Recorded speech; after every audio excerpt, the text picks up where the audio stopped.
What's up, guys? Welcome to another episode of the True Crime Society podcast with Stephanie and Olivia.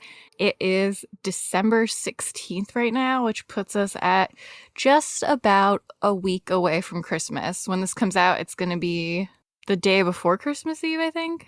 Maybe I think Christmas the 23rd, yeah. The day before Christmas Eve? Yeah.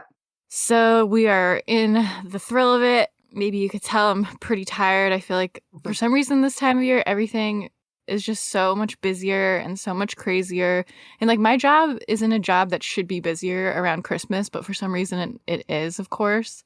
Trying to get all my Christmas shopping done. I'm almost done. Are you done with yours? I'm still waiting on some big packages, which I'm hoping one will arrive today. But I ordered I don't know if it's the same everywhere. You know, you always hear about shipping delays and things like that. But yeah, it was the same here. Our postal service at the moment is horrendous. There's one package I know for sure is lost. So I went out yesterday and rebought all that. So I'm going to have to wait for them to then reimburse. And it was a big one. It was all Christmas presents for my nephew and nieces. Oh. So there's another one for my daughter that is big, and I'm just hoping that arrives today because that is her main Christmas present. But I'm going to try and minimize going to the shops anyway because COVID is getting bad here. So my plan is to go once more and hopefully be done with it. Yeah, I've done mostly everything. I have like a few little things I have to get, but same here. They warned us about shipping like months in advance, being like shipping's going to be bad. It really hasn't been so bad. I've pretty much gotten a lot of things on time. It's weird because some things seem to take forever, even though they're coming from within Australia, whereas other things come really quickly. I don't know. I can't figure it out. Yeah, like most of the stuff came pretty fast. And then one thing I ordered on like December 6th that they said is going to come on, is going to ship on December 13th. But then, of course, when I checked the tracking number, it like hasn't even moved or anything. So that's when I emailed by accident from the TCS email. I was like, oops. Do you guys have Amazon or no? Is that just us? We do, but it's not big. Like, it's probably not a main platform here because it's either not available in Australia, the products, or like I've bought from Amazon before, but it's just doesn't have as wide a range of products as you guys do, I think, here. Yeah, I know Amazon's bad and like we shouldn't be supporting them. So before anyone yells at me, yeah, I know. But I'm sure most of you are also using Amazon, especially right now because they do like the free 2-day shipping, and sometimes even like you get it the next day. They've been pretty on point, pretty life-saving this time of year.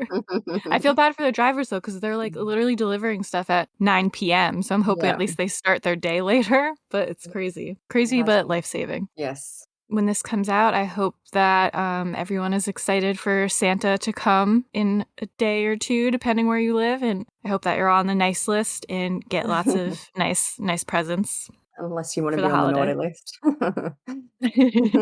I told my cats that they're on the friggin' naughty list. My puppy Daisy's definitely on the naughty list.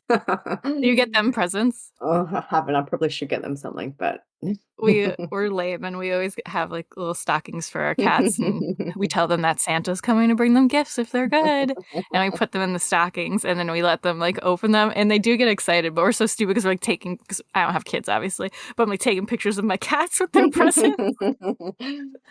Fur babies. Yeah, you know what? Gotta find joy where you can. Yeah, exactly. But this is also actually going to be our last episode of the year, which is crazy, but we're really only taking a week off. Yeah. Would love to take more time off, but you know what? We can't disappoint the fans. Gotta give them what they want. Give the people what they want. So for this episode, we're going to go through a bunch of the cases that we've gone over since we've started, really, I guess. Updates from 2021. Yeah, so we're going to go over them all and go over all the little updates, because a lot of them will have small updates that aren't really worth doing like a whole episode on. So we compiled them all, and we're going to talk about them this episode. So we'll give you like a little brief rundown on what the case was in case you forgot, and then we'll talk about what's the latest, right? Yep. The only ones we're not going to talk about, right, are Suzanne Morphew and Lori Vallow and Chad Daybell. Yeah, because I think that they will end up being big enough that we will need to do an episode on them separately once everything happens. So there are some other, like we aren't covering every single episode here. If it's, you know, a kind of smaller or lesser known case and we don't cover it here, it's because there are literally no updates. There's no news. So we've picked out the ones that have actually had some things happening to tell you guys about. Yeah, and even with Lori Vallow and Suzanne, there's nothing overly interesting or just the exciting that legal has happened. process. Yeah, they're just like in courts. There's just a lot of court stuff, which we post about it when it happens, but it's not really anything groundbreaking where we're missing out on talking about it. It'd probably be boring if anything. Still kind of just a state of flux, just things are lining up in both those cases. But yeah, not much has actually really happened yet. Yeah, a lot of back and forth. A lot of Lori's still crazy. Do you want me to start or do you want to start? I don't really care. No, I don't mind. You can start if you want. All right. I think it's our first episode that's out, even though not the first episode we've done, but we unpublished a few older ones because, when you look back at your older stuff, you're just like, ugh. So I think this is our first episode that's published is on Kylr Kopetsky and Jessica Runions, which we released in April 22nd, 2020. So Kara, she was 17 years old when she went missing from Belton, Missouri in May 2007, and Jessica disappeared after leaving a party in the same area in September 2016. Both females had been tied to a guy called Kylr Yust. They both allegedly had dated him. Kylr and Kara allegedly broke up just days before she disappeared, and Jessica was last seen leaving a party that she was at with Kylr, and then she was never seen again. 7 months later, the remains of both girls were found by mushroom hunters. Their bodies were found very close to each other, just feet away from each other. And Kylr was charged in October 2017 with 2 counts of murder. He finally went to trial in April 2021 and was found guilty. In June 2021, Judge William B. Collins sentenced Kylr to 15 years for the death of Kara and life in prison, which is capped at 30 years in Missouri for the death of Jessica. Caitlin Canute is live at the Cass County Courthouse. Caitlin, what was Yust's reaction at his sentencing today? Well, Dia, quite honestly, he started out insolent and then became combative after that sentence was handed down. The judge was asking Kylr Yust if he felt he'd been adequately represented, and he declared he would only speak to his post-trial conviction attorney. I admire your attempts to foil my appeals, but no thank you, sir. I do not feel like discussing this with you. So, did they refuse? Are you my post-conviction counsel? Have you been able to talk to them about your case over the last, I think, 4 years? What do you think? Again, that was Kylr Yust after learning his fate. A very different demeanor than what we heard when he was on the stand, dressed up in his suit and tie. This time, you notice he was brought in his prison uniform.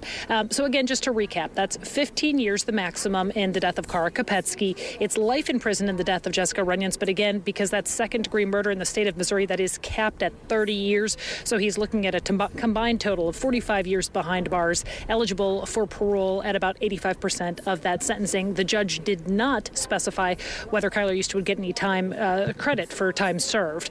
But again, this is basically exactly what the prosecution was asking for today when they asked the judge, pleaded with him to give Kylr Yust the maximum. So the Cass County Assistant Prosecuting Attorney Julie Toll, she said in court, it's been 14 years in Kara's case and almost 5 years in Jessica's case for us to get to this very moment right now. This very moment where we stand before you and ask for the defendant to finally be punished for stealing the lives of Kara and Jessica. Judge Collins ordered that Yust serve his 2 sentences consecutively back to back. Kara's stepfather, Jim Beckford, said, "What we were after was Kara and Jessica, finding them and bringing them home. One thing that comes to mind is the love everyone has shown. We're very thankful for justice to come." Kylr's legal team has filed a notion of appeal straight after he was sentenced, but nothing seems to have come from that yet. So, good news. That one is one of the ones that took a very long time, especially for Kara's family, but I feel like it's been going on forever at a snail's pace. Yeah. Of nothing happening, and then finally he's guilty. Yeah, it'll be interesting to see if anything comes of his appeal. I feel like it probably won't. He's a proven jerk. I don't even remember what his reason for appealing is. Like, I know they pretty much always try to appeal, but I don't get. And I wonder why. Maybe because they had more evidence. Because how Jessica, he got life in prison, and Kara, he only got however long. I wonder if there's some sort of like statute or just like the evidence for Jessica was stronger. Hopefully we'll hear something else soon. But yeah, there doesn't seem to be too much else happening since he's filed that appeal. But maybe next year there'll be something come from it. And obviously, with all these cases that we talk about, if you want to hear more about them and you haven't listened to these episodes yet, go back and listen if any of them pique your interest. Kylr was a real friggin' douchebag loser, as most of them are. I always just think of him as the doughboy. That photo of him with his tattoos, and I don't know if he's naked or he's like you can't see his, anything, but he looks naked. I always just think he just looks so doughy. Like, I don't know. That like fat, skinny, like skinny but Yeah, fat. flabby. It's hard to explain. Yeah. Not body shaming, but he's like an asshole. So it's fine. Yeah. Well, yeah, you can body shame an asshole. Yeah, fuck him. All right, next. All right, so there's a bit of a short update for our Long Island serial killer episodes. We aired them in April and May 2020. For anyone who isn't familiar with that case, there's been 10 bodies found on Long Island in New York over the years. Many of the victims were thought to be sex workers, although there was one child victim. Police investigators have come out and basically said that the case isn't cold, even though there doesn't seem to be too much happening. No, it seems cold. Yeah, it seems cold. The current Suffolk County District Attorney Timothy Sinai said he invested more than $300,000 in advanced technology to analyze old phone data in the case. He believes that the Long Island serial killer used a burner phone to contact the victims, and that he or she also probably carried a regular traceable phone. There's a new Suffolk County District Attorney coming in who is named Ray Tierney. He said his first order of business will be meeting with the victims' family members to reassure them that he is committed to solving the murders. He said, "We're going to start from the beginning and we're going to work our way up." He said that he also plans to conduct interviews with all the investigators who ever worked on the case. He said a case file can tell you so much, so you want to get as much information as possible, things that were done and things that were not done. One of the kind of more infamous victims of the Long Island serial killer is Shannon Gilbert. Her remains were found 10 years ago in a marshy area. We go into her kind of disappearance and death in the episodes if you want to learn more, but she made a really long 911 call. I think it was like, if I remember rightly, about half an hour or something like that. Yeah, I remember that too. Before she disappeared, but it's never been made public, which we hope. I think even in the episode we talked about how we hoped it would be made public. Yeah. But the attorney for her family is a man named John Ray, and he said that he has the 911 call in his possession on 2 CDs, and he's battled the Suffolk County Police Department in court for years to get them. However, for some reason, he's not legally allowed to release the audio. He said, "I've asked the court recently to allow the public to hear the 911 calls because they'll be shocked when you hear them." So I don't know what he's on those. I don't know. Maybe she names people or. Yeah, it just makes it seem like there's some sort of like not cover up necessarily, but they're trying to protect something like. Yeah, like I don't know. There must be like I don't know why they can't. I know it's an active investigation, but I feel like they often release 911 calls in active investigations. They do. So there must be something that they're trying to not make public for whatever reason. Yeah, like I know she was an escort, but I don't know if like you said, was she naming names or because there's definitely theories that the Long Island serial killer is like maybe like a more prominent person, or a police officer or a public figure, yeah. So maybe I don't know, just makes you wonder. Yeah, what they're stopping everyone from knowing. I don't remember, but haven't they always said they don't even know if Shannon is a victim or like she might be but might not be? I guess hers is a little bit different because there's that extra evidence. Like, we know that she was driven there and her pimp or whatever was waiting for her. So, yeah, I think it's been debated as to if she was a Long Island serial killer victim, but I'm pretty sure now it's thought that she was. She's always grouped in with them. Anyways. Yeah. It all happened in the same area, and she fits the demographic that, the killer usually targeted of sex workers and kind of vulnerable people. So I'm guessing that surely it has to probably be related. Yeah. It's interesting, though, there haven't been any recent murders, so I wonder, what's the reason for that? No, I remember someone got hit by a car on the Long Island Expressway and was dismembered, but they were just dismembered because of the force that they got hit with by the vehicle. I just saw Long Island Expressway dismemberment, and I was like, oh my God, the Long Island serial killer's back. I was sadly disappointed.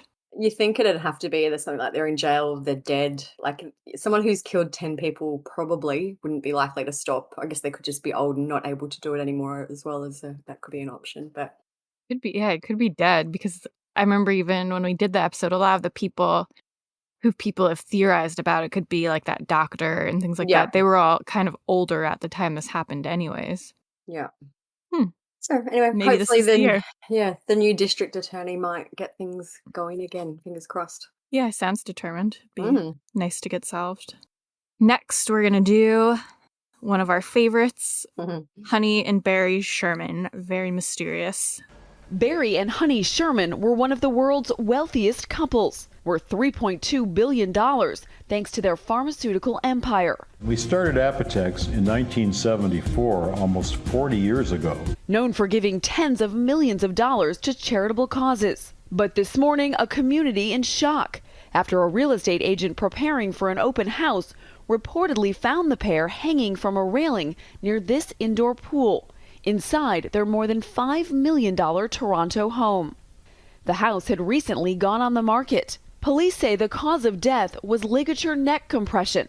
The homicide unit has now taken the lead in the investigation, despite some initial questions about a possible murder-suicide. Those who knew them best say no way. So we did an episode on billionaires Barry and Honey Sherman in May 2020. The couple were found brutally murdered in their mansion in Toronto on December 13th, 2017, and nobody has been arrested for their deaths still. And this is another one where the police just haven't really let out much information at all to the public. I feel like in this case and the Long Island serial killer case, they always kind of tease that they have this information. Like I know with the Shermans, they were meant to kind of unseal all the records, and I don't think that's ever been made public if it's happened. So they kind of tease us and tell us they've got all this information, but then don't actually tell us the information. Seems like they're always fighting in court to get info released. I guess in the Sherman's case too, it all involves money. So, money talks often. When Honey and Barry were found, their bodies sat side by side, legs outstretched with belt loops around their necks that were attached to a pool railing. They had an indoor pool, of course, as billionaires, so this was by their indoor pool. Autopsy results revealed the couple died by ligature neck compression, a type of strangulation. And police have said there was no signs of forced entry into their home. Police have been notoriously tight-lipped in this case, like we were just saying. There hasn't been any info released in this case for a long time. Not really. Well, until the other day, there hasn't been anything really released since we even did the episode. Years, yeah. But 2 days ago, on Tuesday, December 14th, police released footage of someone who was walking in the vicinity of the Sherman home on the night of the murders. Detective Sergeant Brandon Price said, "We've been able to eliminate the vast majority of people captured on the video. We're left with one individual whom we have been unable to identify." Price said police are suspicious of the person's activities because they walk into a defined area not captured by video surveillance, stay there for a while, and then leave. They said, "Through our investigation, we've been unable to determine what this individual's purpose was in the neighborhood. The timing of this individual's appearance is in line with when we believe the murders took place. Based on this evidence, we're classifying this individual as a suspect." Price said the video analysis shows the individual is 5'6" to 5'9" tall, but the person's sex, race, and other identifiers cannot be determined. The video shows the person walking with an unusual gait where they kick up their right foot with every step. Got the video up now. Like it's black and white, or obviously it was nighttime, I guess. But he's just walking. He's not particularly moving super fast. He's just normal. Like he looks like he's going somewhere. He's not just out for a stroll. But wearing like a hat. Looks like dark clothing. I'll put the video up on the blog too if you want to check it out. But I guess you could maybe try and identify him by body type or whatever, but it's quite grainy and dark footage. It's weird. I wouldn't even notice that he has a weird gait. Like, I get what they're saying now that they said it. Yeah. But he seems to be, like, I wouldn't look at this and look twice at him. He just seems like he's walking. Someone, I think it was on Instagram, messaged us and said that the person walking reminds them of the guy in the Missy Beavers case, or the girl, hasn't been proven who it was, but the person who kind of walks strangely. But it's not like you wouldn't see that person walking down the street and say, oh, what's happening with that? It's just like kind of a wide, weird walk, for lack of a better description. Yeah, if no one had said anything, I wouldn't have thought. I would have just thought he was kind of walking at like a brisk pace, which I guess after you murder someone, you'd walk pretty briskly. Yeah. Oh, yeah. I'd like to know if this happened, if this footage before was taken. Or after. Yeah, more about the timing and the actual proximity of where this person's walking in the video to their house. Yeah, this one is one that I always randomly think about. I'm just like, I wonder what happened to them. I agree. We'll always follow this one. I think, sometimes you forget about a case, but this one's always, every now and then I'll just Google and make sure there's no updates that we've missed. But I feel like a lot of people don't know about it. So if you're one of those people who doesn't know much about it, I would definitely not just like self-promoting, but I would definitely go listen to the episode because it's super interesting. I think it's very mysterious and it's just really weird. I know you could say that about any case, but I don't know. This one is always stuck with me. Definitely. Yeah. check out the video, see if you guys recognize who it is, especially if you live in the area. And that's that for them. Okay, so the next update is maybe one in the case of missing man Chance Englebert. He went missing in July 2019 from Gearing, Nebraska. We covered his case in an episode in June 2020. If you're not familiar with his story, Chance was last seen walking away after a fight with his partner. His phone pinged that night at around 10 p.m. at the WTT truck stop in Gearing, and basically he hasn't been seen since. There was tons of searches. No trace of him has ever been found. But on October 18 this year, so 2021, human remains were discovered in, I think it's Melbeta, Nebraska, or Melbeta, Nebraska. This is almost a straight line from where Chance went missing, around 8 miles away. Like, I had a look at it on the map. It's literally, he could have walked it, I guess, if it ends up being him. As of December 2021, the remains still haven't been identified. Chief Deputy Troy Brown says a hunter found the part of a lower arm bone and a piece of cloth. Forensic pathologists confirm the arm bone is human. Chance's family have been kind of posting regular updates on the Facebook page they have for him, but there is no actual update. It says, just wanting to let you know, we have not received any updates on the remains found outside of Scotts Bluff. We appreciate all the love, prayers, and support. So I feel like this could be him. Sometimes you're like, oh, probably not. But as far as I know, there aren't any other missing people in that vicinity. I feel like the odds are surely it has to be him, or, pretty surely. It wasn't something that they ruled out right away, like with Daniel Robinson, how they could automatically tell that the remains were much older than how long he'd been missing for. I don't know if it's easier when the person's in a desert, because you could tell from probably sun damage or whatever. I think too, but they haven't said either way yet. Probably depends on this. Like, I think with Daniel, they found a skull, so you could probably pretty quickly rule it out based on, teeth or whatever characteristics the skull had. Whereas when you've just got an arm bone, it might be harder to get DNA or, Whenever I hear that they find just a random piece of a bone, I just I think about it when I'm outside walking around, which honestly isn't very often because I hate walking around outside. Well, I mean, not that this matters. I like walking around outside, on a sidewalk, but I'm not going hiking very often is more so what I mean. But anyways, not the point. It just makes you wonder, if you saw a piece of an arm bone, would you recognize it as piece of an arm bone? Yeah, I don't know. And maybe if it was the whole of that, because a bigger piece. Yeah, when you see a piece of a skeleton, you can tell it's a bone. But if you just found a little fragment of a bone, you might not even recognize. Even more Murray, didn't they find bone fragments? Yeah. So yeah, I don't know if I'd look. I don't know. Maybe hunters are more, interested in what's in, what's in the area. Maybe they're used to what they see normally, and that's kind of something different. Yeah. Keep your eyes peeled when you're hiking. Never know, and you'll find a bone fragment. Nothing exciting ever happens to me when I'm hiking. Me neither. That's why I don't go. But yeah, so Chance was missing in July this year. It's been 2 years that he's been now missing. So hopefully there's something happens in the case. We learn more about these remains soon. Yeah, that's another one where I guess you'd say family members are pointing fingers at each other, more so his family versus his married family.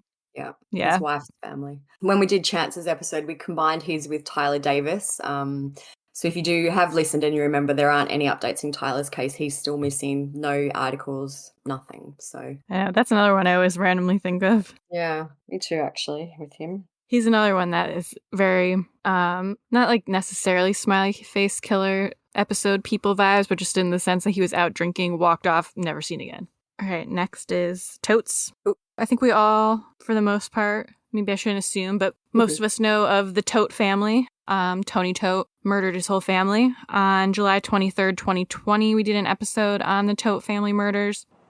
Any explanation as to what happened, Anthony? Anthony Todt had nothing to say to our camera as deputies took him to the Osceola County Jail. But Sheriff Russ Gibson says he's talking to detectives, confessing to killing his wife, their 3 children, and their dog inside this Celebration home. According to our investigation and according to his statements, it was sometimes towards the end of December that he said that he had killed his family. Photos of the family were widely circulated online as concern for their safety grew. The sheriff says the first time they were called out to the home was on December 29th, when a family member asked deputies to do a well-being check. Gibson says they didn't make contact with anyone, but it wasn't uncommon for them to be out of town. The blinds were closed. There was nothing suspicious noted.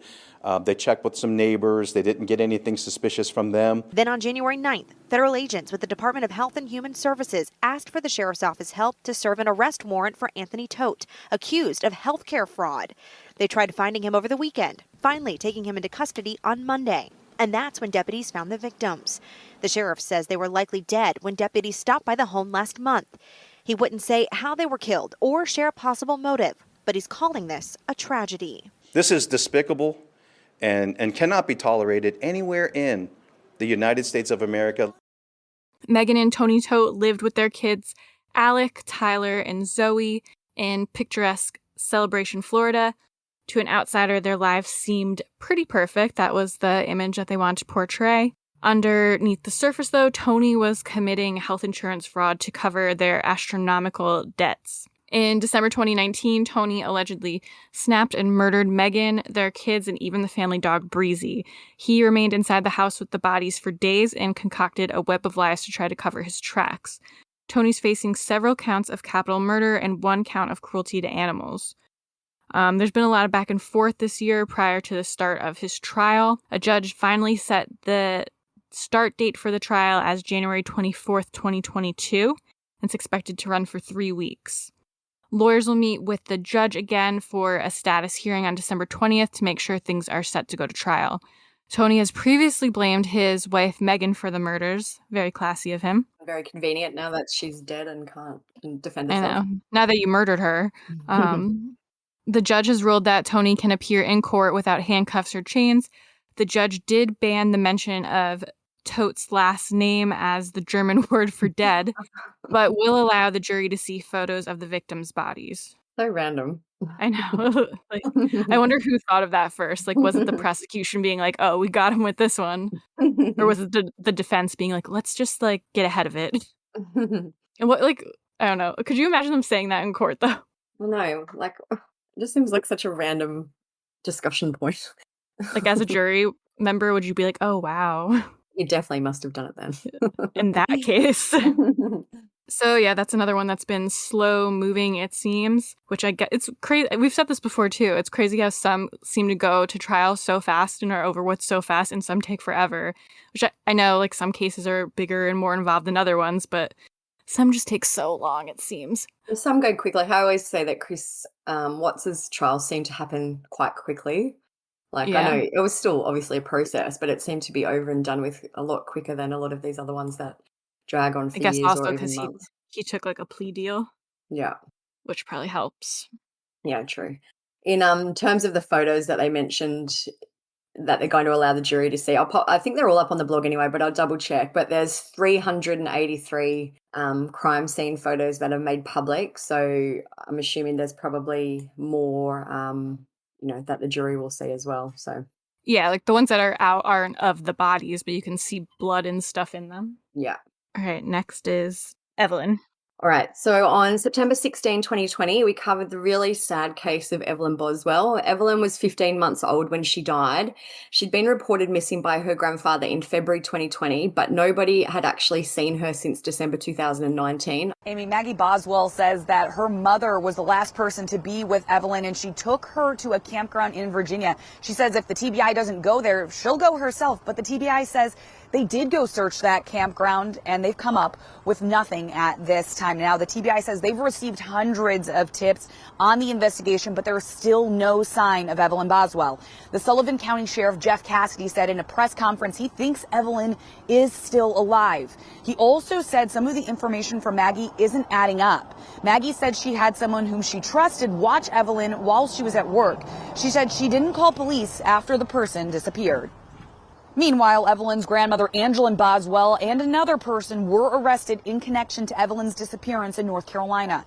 Investigators say the two were driving a stolen BMW they were searching for in connection to the case. We learned yesterday that Angela Boswell has been extradited back to Tennessee. The reward for her safe return has now been inched up to $56,000. That's for any information that leads to finding Evelyn Boswell. At this point, the TBI is just looking for any information, so if you have any, give them a call. I feel like since we covered that case, there's been a lot of similar ones where the kids haven't been seen for months or...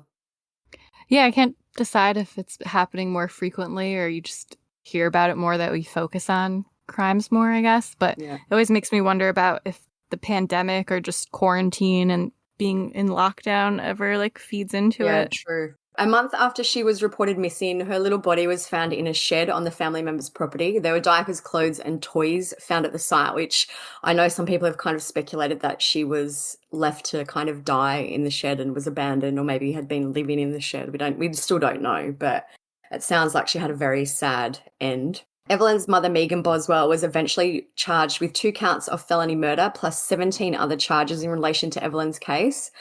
Her trial keeps getting pushed back as well. It was finally set this year and it will begin on September 26, 2022. The trial is, again, like Tony Tot's, expected to take 3 to 4 weeks, including time for jury selection. The attorneys involved in this case have been advised to allow an extra week in case it needs to be moved to a new county or if a jury needs to be brought in from a different area. This is because it was quite a high profile and, highly covered case. So I guess they don't want anyone to be prejudiced or go into it without a fresh and open mind. Even though they're different, this case is very Summer Wells-esque in a way. Yeah, definitely. Yeah, I think this actually happened close to where Summer disappeared as well. Oh, yeah, we were talking about that. Not close enough where it was like enough to say, but yeah, like half an hour away or something like that. So prosecutors have said they will not seek the death penalty in this case, and we'll keep you updated, I guess, if and when her trial ever hopefully starts, which September next year, fingers crossed. They never said like her cause of death or anything, did they?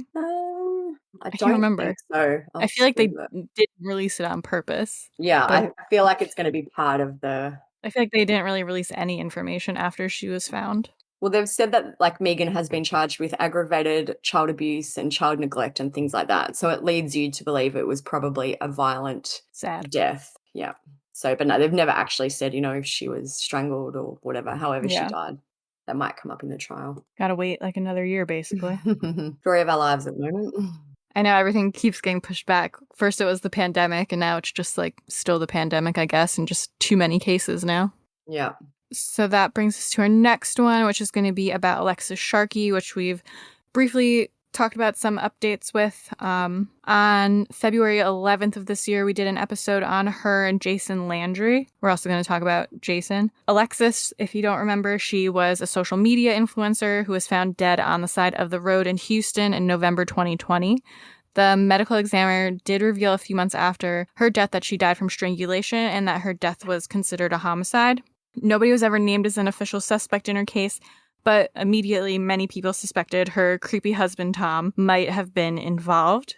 He made some social media posts right after she died along the lines of, "My world, my everything, I'm so lost right now, my one and only," but then he went silent. On October 6th this year, police went to Tom Sharkey's daughter's house in Florida to arrest him in relation to Alexis's murder. They had apparently been trying to track him down for months. I don't know why they wouldn't look at his family member's house, but unless maybe he was like on the move, but he fled Houston not long after Alexis died and went to Florida, I guess. As police were entering the property, Tom shot himself in the head.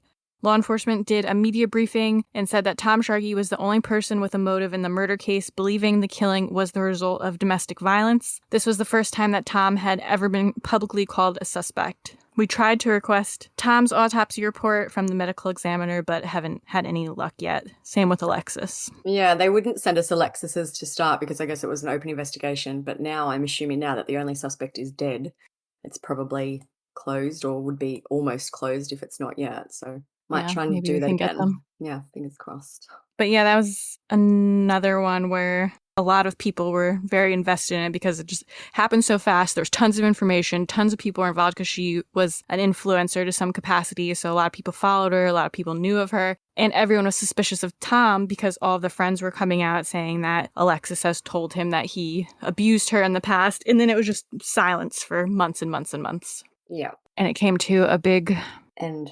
I was going to say like the sad trumpet of an ending, like wah, wah. So in that same episode, we also spoke about Jason Landry. Jason went missing almost exactly a year ago, December 13, 2020. He's still missing. He had been driving home to Missouri City for Christmas when he crashed his car in Luling, Texas. He'd only been driving for around 30 miles at the time. His phone, wallet, and clothes were found at or near the scene, and they've kind of been searching for him ever since. His dad is a big figurehead in the search. At 2 a.m. on December 14th, 2020, Kent Landry awoke to the phone call every parent dreads. Highway Patrol had found his son's car wrecked along this gravel road in central Texas, but Jason wasn't inside. In the dead of night, Landry drove to the crash site. The former defense attorney turned pastor, shocked when he pulled up. I've been to plenty of crime scenes, and I was expecting police and searchers, and there was no one. Landry quickly making a startling discovery. This is his flip-flops. A pile of his son's clothes. Socks, shorts.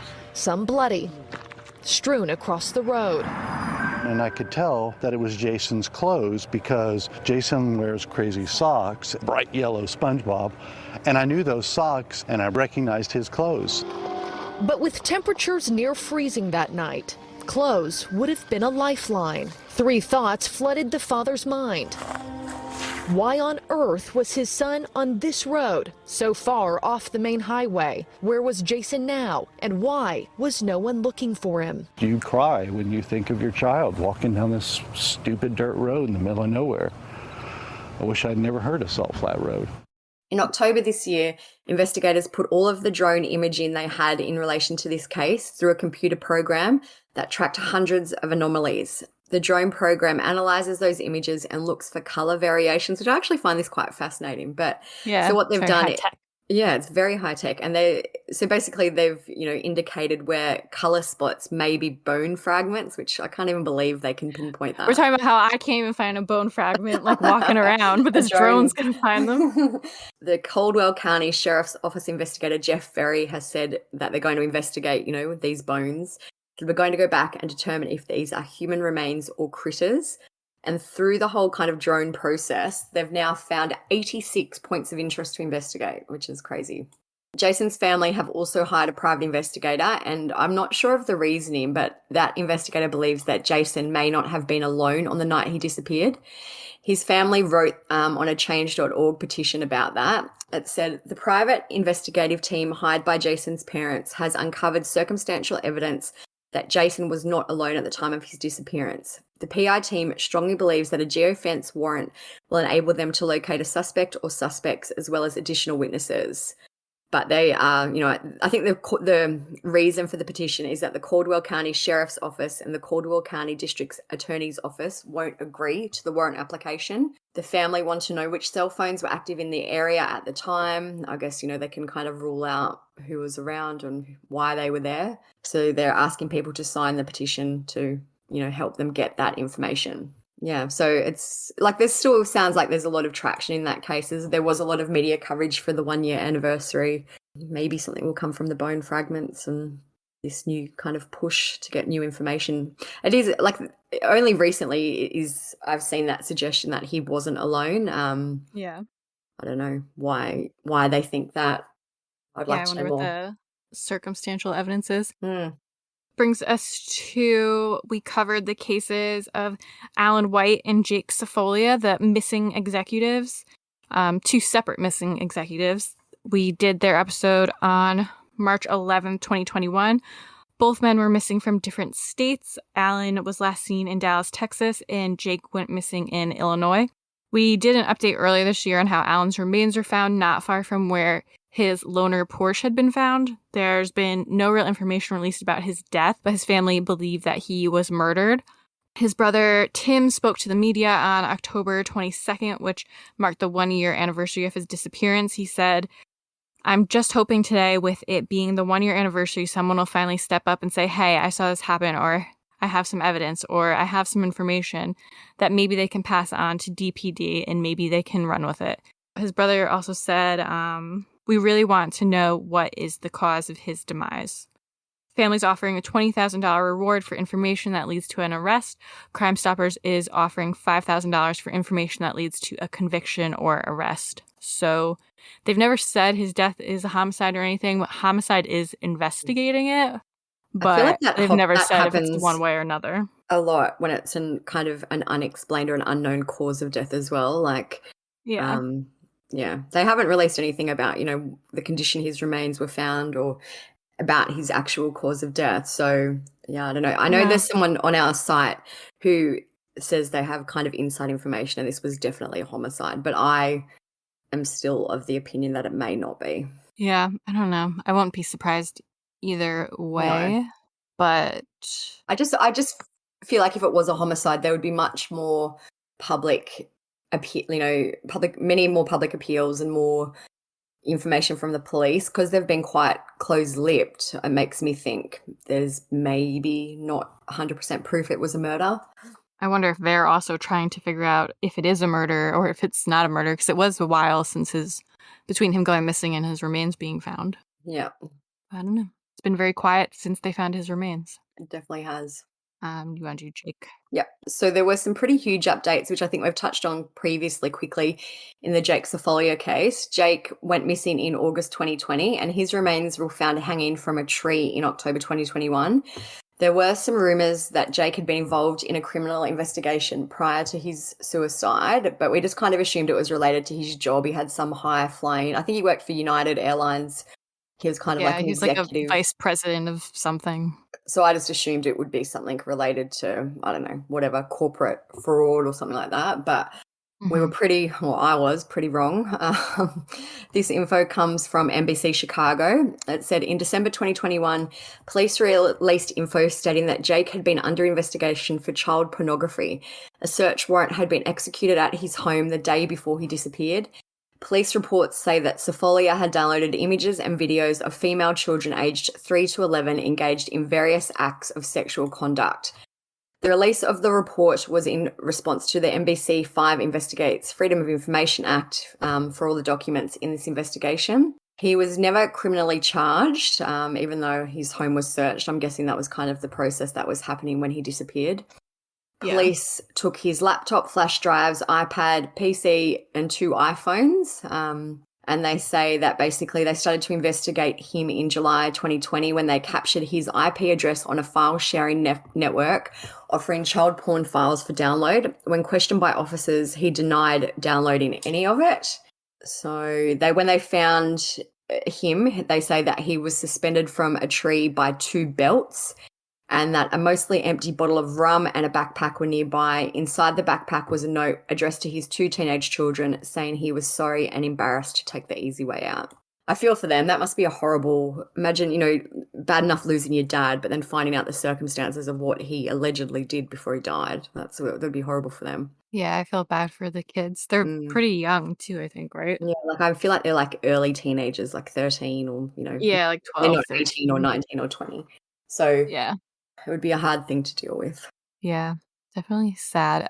Not that I really suspected it was child porn, but whenever I hear someone, especially a man, I know women can download child porn too, but they usually don't. Whenever I hear a man is under federal investigation, that's always my first thought. And then the fact that he was missing just makes you be like, what was he under investigation for? That he probably went off and killed himself. So I always kind of thought that, but kind of as oh my God, imagine if. I still was aghast when I heard. Me too, I couldn't believe it. I knew that the outcome would probably be anyway that he suicided because he was seen entering the preserve and all that. So I knew he would likely be found in there anyway. But yeah, when they released more information, it was pretty shocking. Yeah. So that brings us to Philip Adams. This is another one where this update just came out. It kind of seems like they knew we were doing an update episode. There's been so many updates this week. Everyone must be doing their year wrap up because they're like, we got to get this one done. On April 29th, 2021, we did an episode on the NFL player Philip Adams. We kind of did a little CTE special, I guess. We did an episode on him and Chris Benoit, who also murdered his family. Adams shot and killed 6 people, including 2 young children at a home in Rock Hill, South Carolina, before killing himself just weeks before we did the episode. Tonight, authorities searching for a motive behind the horrific mass murder in the quiet town of Rock Hill, South Carolina. We've got 4 down inside the house. A prominent local doctor, Robert Leslie, his wife Barbara, and 2 grandchildren, 9-year-old Ada and 5-year-old Noah, gunned down in their home. Outside, 38-year-old James Lewis, who had been working at the property, also found dead. A co-worker seriously wounded. Authorities launching a desperate manhunt. The description we're given was a black male wearing black clothing, carrying something red, possible automatic gun. That search would lead them to a former NFL player, Philip Adams, who was found barricaded inside his parents' home nearby. After an hours-long standoff, police entered to find Adams dead of a self-inflicted gunshot wound. Intercepted by Philip Adams. Adams spent 6 injury-riddled seasons in the NFL, playing for 6 teams and suffering at least 2 concussions within a 3-game period in 2012. He retired in 2015. We discussed the possibility of him having chronic traumatic encephalopathy, better known as CTE. And it turns out that that is exactly what he had. An article published on December 14th said that a neuropathologist who studied Adams' brain found he had stage 2 CTE and described it as unusually severe in the frontal lobes of his brain. A statement from his family said they were not surprised by the results, but were shocked to learn about the severity of his injuries. They've previously spoken about how his mental health had degraded fast before his death and blamed his playing career. They expressed hope in their statement that the findings would help bring awareness to CTE, adding, "Philip is not the first to battle with this disease, and he will not be the last." So that's that. The family he actually ended up killing, it was like his doctor that he had for a long time. He killed the 2 of them, like the whole family and the grandkids. Oh no, it was the family, the grandkids, and the people who were working at the house. I think there was 2 aircon men or something like that who were working there. And one died later in the hospital. Which is crazy. CT is very interesting. Hopefully, think about how many people play football or contact sports. Just hopefully they can be more aware of it and find a better way to combat it. Definitely. So there's been some big updates in the case of missing Australian campers Russell Hill and Carol Clay. We first covered their story May 20 this year. The short rundown of their case is basically that they were having an affair for decades. Russell was married to someone else. I think Carol had just split from her husband of however many years, but they'd been having a secret kind of affair for years, and they went on a camping trip together in March 2020. And they never came back. Their campsite was found burned down, but no trace of them was found. There's always been kind of media coverage, but it was just a lot of noise. There wasn't actually too much happening until November this year. Police made a public appeal for information about a blue Nissan Patrol that was seen in the area at the time. They'd kind of gone through a process of elimination and eliminated all the other cars that were seen, and this was the only one they couldn't figure out who it was. They released images and details about characteristics of the car and a trailer that had been towed by the car at the time. Pretty quickly after that, it was late November, an airline pilot named Greg Lynn was arrested for the murders of Russell and Carol. He was held for questioning for days before he was finally charged. Greg had a patrol that was very similar to the one being sought by police, and we were sent some Google Earth or, Google images of the car in the driveway over the years, and it had somehow mysteriously changed color a few times. So I think when they actually when they got the car, I'm pretty sure he'd painted it like a beigey cream color from the blue, I guess, in an attempt to cover it up. It was a gross color. I still want to know what his wife thought. Like, imagine if you're just out there painting the car, you'd be like, what's going on? Yeah, like, I just want to get it changed to this gross beige color. And it's a shitty, like, it's a 4-wheel drive, so it's fine for camping and all that, but it's like an old, I think it's like at least 20 years old. Like, it's not a car. Yeah, like it's not a new fancy car. They'd be like, oh, I'm gonna like get a cool color on it. No, it's just an old car. You'd be like, why are you wasting your time? So I'm assuming Greg spilled to police once he was arrested, because just a few days after that, Russell and Carol's remains were found. Their bodies were found in a remote area of Victoria called Dargo. There are some online rumours and speculation that the bodies were burned, but the police haven't confirmed this. I think the ongoing theory is that their bodies were put in the trailer that was seen being towed by the patrol, and police have actually issued an appeal for information about the trailer which Greg sold last year, I believe. So I don't know if they've managed to track that down, but it sounds like they had a pretty grisly end. They haven't released a motive yet. No, I really want to know that. Like, I want to know what happened. I know they've said they have speculated there was either an argument about the drone that Russell had or about the camping spot that they were in. So maybe, I don't know, Russell wanted the spot that Greg had and they had a fight, I don't know, or vice versa, but they haven't confirmed that. Either way, like either of those, not that dumb. There's ever a good reason, but such a dumb reason to kill 2 people. Yeah. So Greg has been remanded in custody until a court hearing is scheduled for May 2022, and he's yet to enter a plea. So basically he's going to be held for 6 months without even having a plea, which is interesting. But yeah, fingers crossed something will happen quickly with that case. And that brings us to my favorite family to talk about. On July 1st, 2021, we covered the whole mess surrounding Josh Duggar and the rest of the family. Josh was arrested in April 2021 on child pornography charges, and his trial happened in December 2021. Like, see, that one happened pretty fast. He was pleasingly found guilty on all charges. He will sit in jail for 4 months awaiting his sentencing. It seems like the family is kind of imploding at this time. Jana Duggar, she's been charged after all this, as if we hadn't had enough of the Duggars.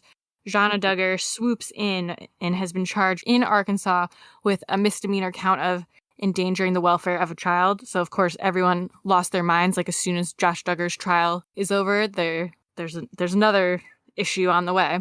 For a while, we didn't really know what had happened. There wasn't any information out. So she ended up putting out a statement on it. And she said that the charge stems from an incident a few months ago when one of the children she was babysitting wandered outside alone. She said a passerby who saw the child called the police. This resulted in a written citation as well as a follow-up with child welfare, who concluded that it was an accident and the child was unharmed. She wrote in a post on her Instagram story.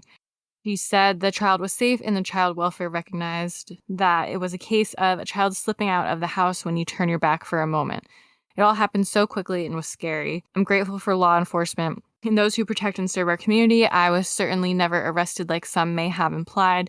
In the end, I was just upset at myself that it happened at all, but so thankful it all ended safely, and that's truly what mattered the most to me. Her sister, Jessa, also came to her defense, calling it an innocent mistake, said she was babysitting and one of the kids slipped out the door unnoticed but ended safely. Could have happened to anyone. Jessa also said she thinks the story gained attention because of, quote, other current family circumstances, referring to her brother Josh Duggar's conviction in a separate unrelated case. So the whole thing, I get that mistakes like that happen, especially when you have 8,000 kids. But just weird, because I feel like if that's what happened, would they really give you a ticket for it? And I also feel or a like charge for it? Because they said she was charged with it. Yeah. I feel like also calling it an innocent mistake is a bit rich, really, because like it was an innocent mistake, I'm sure, and nothing happened, so it was fine. But something could have happened, like it just seems like, I don't know. Seems like they're not telling the whole story. Sure, No. maybe it wasn't a huge deal in comparison to Josh, but I think most things wouldn't be a huge deal in comparison to that. But just seems like they're not telling the whole truth there. Yeah. Sure, maybe it wasn't intentional, but I just feel like there's more to it than what they're saying. The other Duggar update too is that Jim Bob failed to make the runoff in Arkansas State Senate primary. I think he got 456 votes, which is like 15% of the votes. So how does he even get that many? It's probably all his kids and grandkids. Yeah, that's what I said. It has to be all the family and all the people who they, testified for them in court and all that stuff. Yeah, there's some interesting Ask Me Anythings on the Duggar Snark subreddit. There was a bodyguard who did it, and one of the jury members, they were answering some questions that were pretty interesting. I mean, nothing like groundbreaking, but I think the bodyguard even said that he had witnessed like some things that were he would consider child endangerment or like abuse, and that he reported. But we'll post the links to them if you want to read them. I don't think there was anything like too insane, but it was interesting to read. Kind of backs up all the, what everyone thinks about them anyway, about how the women are treated. And yeah, just interesting to hear about the family dynamic. Yeah. More so. That brings us to the Murdochs. Glad I'm not doing it. So Murdoch, is it? Yeah, Alec Murdoch. Alec Murdoch. All right, so there's been some other really big updates in this case. We did an two-part episode just in October, so just 2 months ago. And since then, there's been a ton happening. If you're not familiar with this case, Alex and his wife Maggie lived, pretty affluent. You already said Alex. Oh, I did say Alex. Oh my God. In my notes, I need to just change it to Alex. Just write so I Alex. don't say it. Alec and his wife Maggie lived a pretty affluent life with their two sons, Buster and Paul. They're basically kind of South Carolina royalty. Everyone knows who they are. They've got, a few homes all over the place. Maggie liked to wear fur coats, all that type of stuff. Hunting lodge. Yeah, hunting lodge. A few years ago, things started going really wrong for them. Their housekeeper, Gloria, died mysteriously, and Paul, who's one of the sons, allegedly caused a boat crash while drunk that killed 19-year-old Mallory Beach. And then in June this year, Alec found Paul and Maggie murdered at one of the homes they owned. Police have now reopened other cold cases in the area looking for connections to the family. And then Alec also paid someone to shoot him in the head for a suicide for hire insurance plot that kind of went wrong, and he just had a graze, basically, is what we think. Yeah. Things have gone from bad to worse for Alec. The 911 call made at the time that Gloria Satterfield injured herself has been released. So Gloria was the housekeeper who allegedly fell over the dogs and fell down some stairs, and she ended up passing away in hospital. The Colleton County 911 call was made by Maggie at around 9:24 a.m. The call goes for just over 6 minutes, and she said that Gloria had fallen while climbing up a flight of 8 brick steps and was bleeding from the top of her head. The 911 dispatcher asked her some questions, and they learned that Gloria was on the ground at the bottom, mumbling, somewhat semi-conscious, but not really responding. After Maggie spoke to the dispatcher for a few minutes, an unidentified young male, so I'm assuming that's either Buster or Paul, got on the phone and said that told dispatch that Gloria had cracked her skull and was bleeding from the head and left ear onto the concrete. At one point, the male appeared to become frustrated or belligerent, saying, "Can you stop asking all these questions?" She's just not, responding appropriately, but she is awake. Man, she's not responding. Okay, I've already got them on the way. Me asking questions does not slow them down, ma'am. Knowing if she's conscious is one of the things that the medic needs to know if she's responding at all to you. No. Do you know if she's ever had a stroke or anything before? Ma'am, can you stop asking her these questions? I already have them on the way. Me asking questions does not slow them down in any way. These are relevant questions that I have to ask for the ambulance. Not unconscious, she's just mumbling. Okay. I believe she's maybe hit her head and maybe has a concussion or something. Okay. Maybe. So I don't know what he thinks the job of a 911 dispatcher is, except to ascertain what has happened. But anyway. They were bothering him. Yeah. And I guess maybe they didn't have their story straight for whatever happened. But during the call, Gloria repeatedly tried to get back up but fell down. So that's kind of an update on the Gloria Satterfield incident. In November this year, Alec was indicted on 27 additional charges, with prosecutors saying he had stolen nearly $5 million in settlement money that he'd obtained for the Gloria Satterfield settlement, an injured state trooper, and other people and fees meant for his law firm. In December this year, now, in the last few weeks, Mallory Beach's boyfriend, Anthony Cook, announced that he was going to sue Alec. Mallory was killed in the boat crash, as we mentioned earlier, where Paul was driving. Anthony's argument is that Alec was well aware that his son was drinking underage and that he should have done something about it. He said that he suffers with painful symptoms similar to PTSD. Just a few days ago, December 14, Alec agreed to pay $4.3 million to the family of Gloria Satterfield. This happened during a bond hearing for him. This information comes from CNN.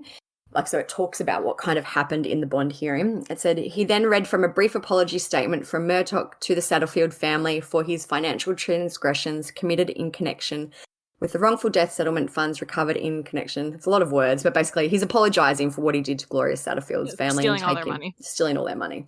There's a judgment agreement that needs to be approved by a receiver who's currently controlling all of Alec's money.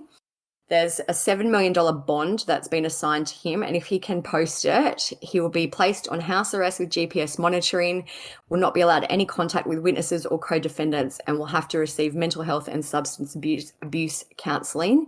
He will also have to surrender his passport. I'll just have a look and make sure there's nothing else that's happened. I don't think there is. So I haven't actually heard there's, nothing else at the moment on the bond hearing and update. So I'm sure that will happen soon, though, and we'll keep you posted when anything happens in that. I wonder what will come of Mallory's boyfriend's lawsuit, because it's like plausible but hard to prove, maybe. Yeah. That Alec knew that they were drinking. Add it to the list of things for him to worry about. Add it to the list. So that brings us to Jelani Day. We covered Jelani's case on October 28th, 2021, and we talked about it a few times since then. His body was found in the Illinois River in September this year, and his family believe his death was not a suicide, which is kind of what law enforcement were saying it was. They never really officially said, but that's kind of what they seem to be leaning towards. They've been pushing for the FBI to become involved in his case. On December 13th, just a few days ago, the FBI announced that they're now offering a $10,000 reward for info into Jelani's death. Federal authorities are looking for tips that will help with substantial information about Day's final hours, leading to the identification of new witnesses, evidence in this case. Investigators believe the full cooperation of the public and Day's close contacts may be key to understanding the facts and circumstances surrounding Day's death. So we thought that his family, his mother, would be very happy about this because they had been pushing for this. They've been very vocal about thinking he was the victim of a crime. I mean, the circumstances around his death are mysterious, but his mom and family were adamant that something happened to him and wanted the FBI involved. But they're still not happy, I guess. Carmen Bolden Day, his mother, told NBC Chicago, "I don't need a publicity stunt. I need to find out what happened with my son. They want to act like they're doing something. I want them to do something." She said this should have been done in August when she reported her son missing. She said, "This is December 13th, and we're just now coming out with ideas of a social media campaign."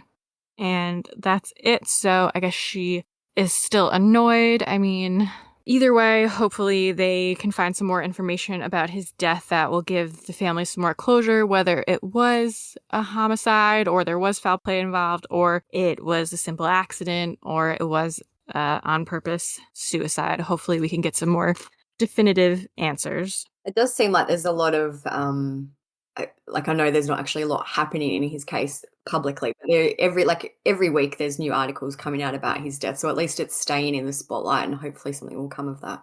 Yeah, and there's still a lot of things have been left kind of open-ended, so we shall see. Okay, so one of our most recent episodes was on the Astroworld tragedy. If you're not familiar with that, it was 10 people passed away following a Travis Scott festival concert in Texas. There was a crowd crush. A lot of things went wrong. We did a whole kind of investigative look into it if you want to check out the episode. There hasn't been too much happening as we only covered it a month ago. Travis has been dropped from the 2022 Coachella lineup. I did read some articles that say, he pulled out, but I'm pretty sure they got rid of him. So he won't be performing there. Mutually parted ways. Yes, parted ways. So Travis did an interview recently with Charlemagne the God. He spoke about what happened on the day and basically kind of said that he wasn't aware of anything wrong. He said, "It's just been a lot of thoughts, a lot of feelings, a lot of grieving, just trying to wrap my head around it."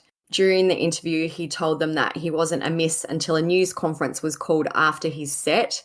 People pass out, things happen at concerts, but something like that. So he's playing, poor me, I didn't know about this. People pass out, things happen at concerts, but something like that, it's just like. Yeah, people said they collectively heard folks screaming help every time you stopped the song to get your attention. Did you hear any of those screams? Nah, man. And it's so crazy because I'm that artist too. Like, anytime you can hear something like that, you want to stop the show. I stopped it like a couple times to just make sure everybody was okay. And I just really go off the, the fans' energy as a collective, call and response. And I just didn't hear that. Charlemagne mentioned witness accounts of concert goers, crying and pleading for help. Travis said he would have stopped his performance if he had been aware. He said, "I'm that artist that anytime you can hear something like that, you want to stop the show." And he said that his attention was compromised by music, lights and pyrotechnical elements of his performance, which I think is we spoke about it in the episode that maybe he didn't realize the extent of what was happening, because I'm sure people pass out and collapse all the time at concerts, but he also, that what I just said before, even though I think we kind of knew this, but it officially came out, the coroner officially said that they died from, hold on, I've got it here. It's compression asphyxia.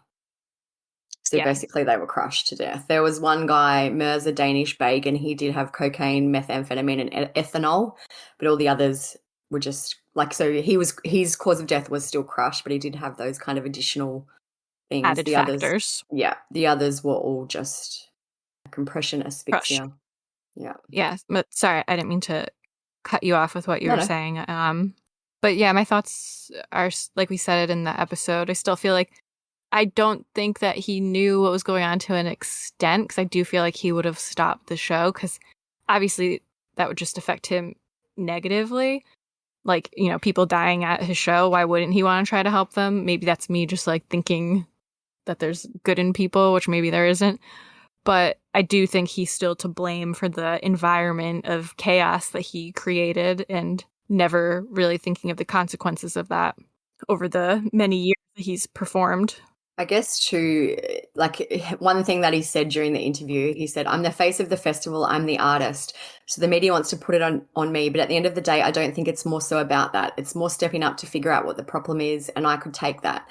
I could take stepping out to figure out what the problem is." He's not a very good speaker, so he waffles a lot. No, I was going to say he's very inarticulate. Yeah. So basically, he has never admitted responsibility, and I actually don't, in terms of a legal sense, blame him, because if he admitted responsibility, imagine the fallout from that. The financial fallout would be massive. So I don't think he actually can, but I feel like what he's saying is very insensitive and very just tone deaf. It's just keeps carrying on with that. I'm sure it's hard to, like, you want to defend yourself and say your piece, but also he should have probably just not done this interview. I don't think it really benefited him in any way. No, and he hasn't, like, I know they did Kylie's baby shower recently, but they have been very quiet, which is the right thing. And he was, well, over Thanksgiving, he was, like, out golfing with some other celebrities, and a lot of people were side-eyeing that, too. But, I mean, it's also, like, what's he gonna do, sit inside and cry all day? Yeah. Like, yeah, he should do that, but realistically, he's not going to. Yeah. One of the victims was Axel Acosta. His family released a statement just after they've released the causes of death. It says, "The report confirms what the family knew, is that Axel was crushed and killed that night by the crowd through no fault of his own. It is also important to note that Axel's blood contained no intoxicants or other substances.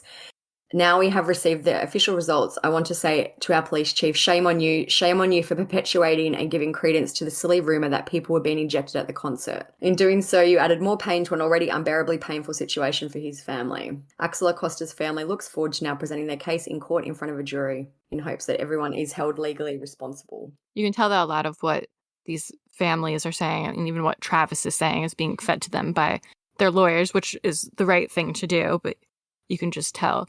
Even hearing that all the deaths were asphyxia and only one of them had, like, the added factors of cocaine. Again, I was like, okay, well, what about apparently the person who was injecting everyone with drugs? Like, where did that come from? I think that must have come from that security guard where, I don't know, I still don't know why that story happened, where he said he got injected and they had to Narcan. And then later he was like, no. Yeah, I don't know what was going on there. It's just a weird story and a weird situation. Yeah. That's it. All right, so that's all the updates on the cases we've covered. Obviously, if anything else happens with any of these, we're always posting them on Instagram, especially right away on our stories, so follow us there if you don't already. We also will post about them in our forum at truecrimesociety.com, which is a good place to talk about everything anonymously, like we say. Even if you're too scared to talk about it anonymously, it's a good read. People are very good at looking things up there. And our Facebook page, we post usually the bigger news too. It's always a good place to go if you're looking for a fight in the comments, because that happens a lot. And for some reason, Facebook doesn't care about the pages. But don't say bitch in a Facebook group. You're in trouble. If you listen to this episode, share it to your Instagram story like you guys have been doing. We love to see that. Also, if you haven't left us a review on Apple Podcasts and you can do so, please do that.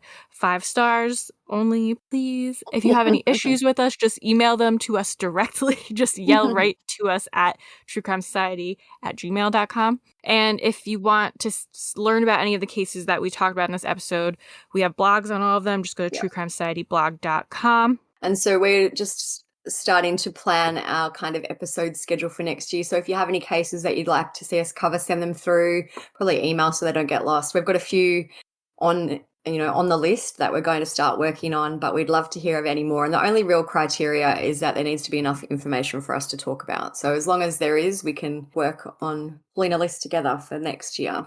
Send us your ideas so we don't have to think of them ourselves. And then at least we know people are interested in them. Yeah, definitely. Otherwise, we hope you guys have a happy holiday, whichever holiday you celebrate. We hope that you have a happy new year, and we will talk to you guys next year. Stay safe, everyone. Don't get COVID. Be good. See you next year. See you next year. I love saying that to people.